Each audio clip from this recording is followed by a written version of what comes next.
Ganan po ko, may ginawa po ko. Anong mga kasalanan po?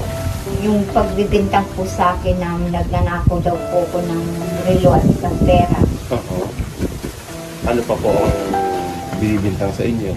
Yung pong naglalagay daw po ko ng mga bulbul sa pagkain. Oo. Ano pa po?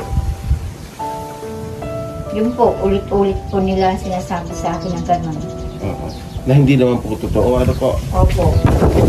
Kunting maliit lang sinasaktan na po ko, tinatadyakan, sinusuntok, tapos po pinapupok ng bakal sa ulo, tapos po binato ko ng banyera, ng sandok, tapos sinuntok-untok ang ulo ko sa banyo. Nagawa akong turumpos, tinatadyakan.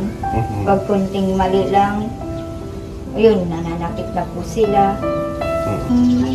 Yung pong pinagis po ko, tapos binato ng lamisa. Pag nag-iyak-iyak po ako at nag-aawa ako, sige pa rin po ang sakit. Nananakit nila. Yung mata po nyo ang laging tinatarget na saktan? Opo. Paano po? Kwento po nyo yung ginagawa sa mata nyo? Ginaganon po sa nasusunod. Bakit po mata ang ginaganon?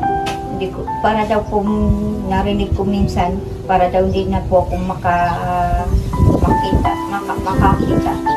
Huwag ng martilyo po, hindi ko po makalimutan yung pinahubad po nila ako. Tapos po pinko po ng martilyo. Sabi ko nga po minsan, parang mga demonyo ng mga tao doon. Sabi ko, pag nakaalis ako dito, gaganti ako at pag isusumpa ko sila.